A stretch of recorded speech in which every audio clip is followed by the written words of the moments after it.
नमस्कार साथियों, बाजार चर्चा में आप सभी का हार्दिक स्वागत। मैं हूं अनिरुद्ध राज। आज हम एक फिर उस धातु की बात करने जा रहे हैं जिसने पिछले साल भारतवासियों को ही नहीं बल्कि दुनिया भर के निवेशकों को खूब खुश किया है। जी हां, मैं बात कर रहा हूं सोने और चांदी की। इन दोनों की कीमतों ने शानदार रिटर्न दिए हैं। हालिया उतार चढ़ाव और निवेशकों की चिंता हाल के दिनों में इनकी कीमतों ने कुछ लोगों को परेशान भी किया और डराया भी कि कहीं ये इतना नीचे न गिर जाएं कि यह एक बड़ी त्रासदी न बन जाए।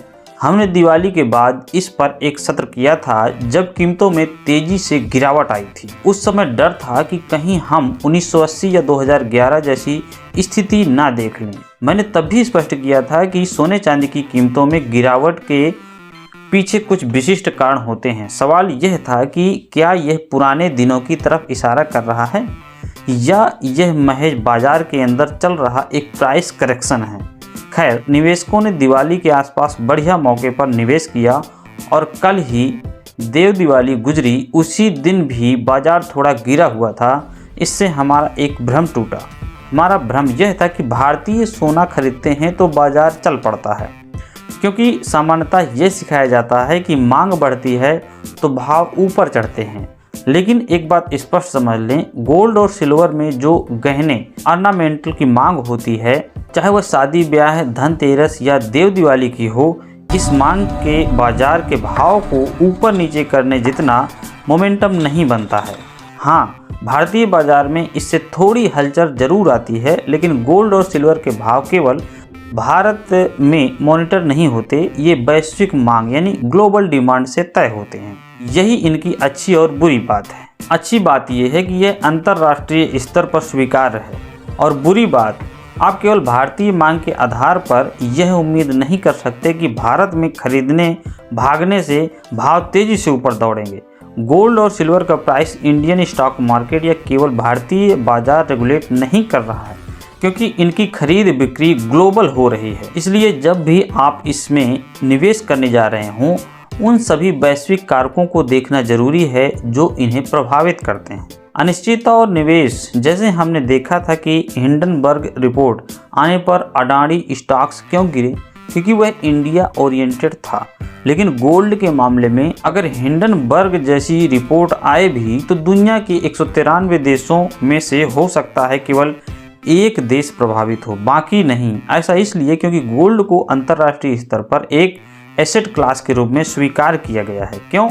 क्योंकि आज भी दुनिया की सभी सेंट्रल बैंक्स जैसे भारत के रिजर्व बैंक RBI अपने पास धन या विदेशी मुद्रा भंडार रखते समय गोल्ड को एक क्लास के रूप में रखती है। उदाहरण, भारत की RBI ने इस साल लगभग 880 टन का अपना लक्ष्य लगभग छू लिया है। हर देश गोल्ड इसलिए रखता है क्योंकि उसे पता है कि संकट में कल को मान लीजिए डॉलर चलना बंद हो जाए तो गोल्ड को पकड़कर कह सकते हैं, भाई इसको तो तू मानेगा, इसके बदले माल दे दे।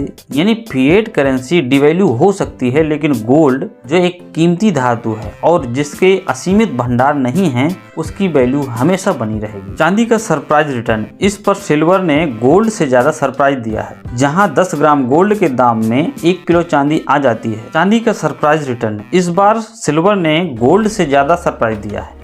जहां 10 ग्राम गोल्ड के दाम में 1 किलो चांदी आ जाती है, वहाँ चांदी ने जो रिटर्न दिए हैं वो अविश्वसनीय थे। उन्होंने गोल्ड को प्रदर्शन में पीछे छोड़ दिया। लेकिन यहाँ एक महत्वपूर्ण बात है, दुनिया की रिजर्व और सेंट्रल बैंक्स गोल्ड को रखती हैं, चांदी को नहीं। इसलिए सिल्वर पर ध्यान थोड़ा कम होता है और ट्रेडर्स इसे कमोडिटी एक्सचेंज में उठाकर चढ़ा ले जाते हैं। निवेशकों के दो मुख्य प्रश्न हम इस सेशन में क्यों कर रहे हैं, क्योंकि बाजार अभी भी गिर रहा है। ऐसे में निवेशकों के दिमाग में दो तरह के प्रश्न आते हैं। क्या अब वह भाव आ गया है जिस पर मैं एंट्री कर सकता हूं? बाजार भाव वाकई में पिछले साल के मुकाबले चौंकाने वाले रिटर्न दे चुका है। 10 ग्राम गोल्ड ने लगभग 45,000 और 1 किलो सिल्वर ने लगभग 60,000 तक कमा कर दिए हैं, जैसा कि कुछ गणनाओं में पता चलता है। क्योंकि बाजार ऑल टाइम हाई से नीचे है और डाउन ट्रेंड में है, तो क्या अब एंट्री करें? मेरा स्पष्ट मत है, पिछले साल के भाव को टच करेगा या नहीं, यह कोई नहीं जानता। मैं भी खूब रिसर्च किया, लेकिन मैं इस बात पर निश्चित निष्कर्ष पर नहीं पहुंच सकता यह पुराने भाव को की छू लेगा। इसलिए केवल इस उम्मीद पर निवेश करना कि यह और नीचे जाएगा सही नहीं है। मैं आपको फैक्टर बता सकता हूं। कीमत नीचे आने का वर्तमान कारण। फिलहाल कीमतें नीचे आने के कुछ कारण डिकोड हो रहे हैं। अमेरिका चीन सुलह है। चीन डॉलर को चुनौती देने के लिए पागलपन की हद तक गोल्ड खरीद रहा था। अब उन्होंने थोड़ा विराम लिया है। यह दर्शाता है कि ट्रंप इफेक्ट से उत्पन्न वैश्विक अनिश्चितता कम हुई है। अनिश्चितता का असर जितनी ज़्यादा अनिश्चितता जैसे ट्रंप के बयानबाजी से होती है, निवेशक गोल्ड और सिल्वर की तरफ भागते हैं क्योंकि वो ग्लोबली मॉनिटर होते हैं। जब अनिश्चितता कम होती है, जैसे सब कुछ चिल है, तो लोग स्टॉक मार्केट की तरफ लौटते हैं और गोल्ड सिल्वर नीचे आ जाता है। Profit booking. निवेशकों ने शानदार कमाई की, इसलिए उन्होंने प्रॉफिट बुक करना शुरू कर दिया। मौद्रिक नीति। अमेरिका दुनिया का सबसे बड़ा उपभोक्ता है। जहां लोगों के पास किस इंटरनेट रेट पर पैसा पहुंच रहा है, यह मायने रखता है। आसान पहुंच का मतलब अधिक निवेश। यह एक क्षणिक दौर है। अनिश्चितता बढ़ी तो ये फिर आउट परफॉर्म कर सकते हैं, लेकिन डरने वाली बात नहीं है कि ये पिछले साल वाले भाव छू लेंगे। निवेश का सही तरीका देखिए। गहने या निवेश। भारत में शादियों का सीजन है और स्थानीय मांग बढ़ रही है, लेकिन यहाँ एक बड़ी चेतावनी है। अगर आपका उद्देश्य केवल निवेश है तो गहने ज्वेलरी खरीदना एक बहुत ही बुरा विचार है। आप कई तरह से पैसे खो रहे होते हैं। पहला देखिए, मेकिंग चार्ज। बड़े शोरूम 1% से 5% तक मेकिंग चार्ज लगाते हैं। भले ही भाव कम हो या ज़्यादा, यह आपकी असली यील्ड को खा जाता है। इमोशन। गहनों के साथ अक्सर भावनात्मक जुड़ाव हो जाता है। यह तो दिवाली पर मिला था। यह निवेश न रहकर एक देनदारी लायबिलिटी बन जाता है। गोल्ड बनाम सिल्वर, कहाँ करें निवेश? यह सबसे बड़ा सवाल है। किसमें और कितना? सिल्वर पिछले साल शॉर्ट और मीडियम टर्म में सिल्वर ने गोल्ड से बेहतर प्रदर्शन किया था। गोल्ड लॉन्ग टर्म इतिहास उठाकर देखें तो गोल्ड ने कभी निराश नहीं किया है। हाँ, सिल्वर 1980 और 2011 में तेजी से गिरी थी। इस बार सिल्वर की मांग और सोलर पैनल्स की बढ़ती इंडस्ट्री से ड्रिवन है, इसलिए उसकी बड़ी गिरावट की आशंका कम है। Trust factor. Central banks gold रखती है, सिल्वर नहीं रखती है, इसलिए आम इन्वेस्टर्स गोल्ड पर अधिक भरोसा करते हैं। नियम है, don't put your all eggs in one basket.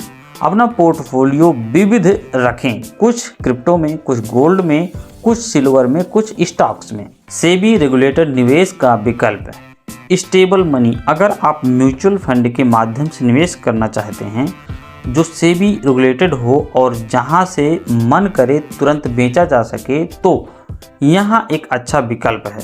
पिछले सत्र में मैंने स्टेबल मनी का उल्लेख किया था, जिसे 30 लाख से ज़्यादा भारतीय इस्तेमाल कर रहे हैं। यह क्या है? यह एक प्लेटफॉर्म है जो गोल्ड और सिल्वर के फंड ऑफ FOF में निवेश करता है। ये 5% के आसपास एक्सपेंस रेशियो लेते हैं। ये आपके पैसे से एक्सेस गोल्ड फंड या UTI सिल्वर ETF FOF जैसे म्यूचुअल फंड में निवेश करते हैं। यह पूरी तरह से पारदर्शी है। जैसे इसकी सिफारिश 70:30 गोल्ड में, 70% सिल्वर में, 30% की है, लेकिन आप अपनी मर्जी से चुन सकते हैं। निकासी। 15 दिन के भीतर निकासी पर 1% एग्जिट लोड लगता है। 15 दिन बाद कोई चार्ज नहीं लगता है। टैक्सेशन। 2 साल से ऊपर रखने पर 12.5% कैपिटल गेन टैक्स लगता है। क्या अभी निवेश करना चाहिए? अगर आप डाइवर्सिफिकेशन के तहत मेटल यानी धातु को अपने एसेट क्लास में रखना चाहते हैं तो यह सही है, लेकिन अपने पूरे पैसे को इसमें लगाना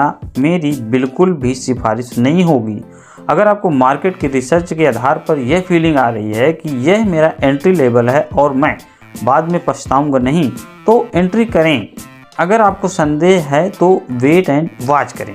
अब अंतिम सलाह है। RBI इस दौर में भी जमकर खरीद रही है। हाल ही में 200-220 टन खरीदा है। यह गोल्ड में उनके भरोसे को दिखाता है। कुल मिलाकर रिसर्च आपकी अपनी होनी चाहिए। मेरा काम आपको सेबी रेगुलेटेड पारदर्शी विकल्पों और बाजार के कारकों के बारे में बताना था। आप लोग क्या सोचते हैं, इस समय गोल्ड या सिल्वर में निवेश करना चाहिए या नहीं? अपनी राय कमेंट बॉक्स में जरूर दें। धन्यवाद। अपना ख्याल रखें। यदि जानकारी महत्वपूर्ण लगी हो तो चैनल को सब्सक्राइब कर लें ताकि अगला वीडियो आपको देखने को मिल सके।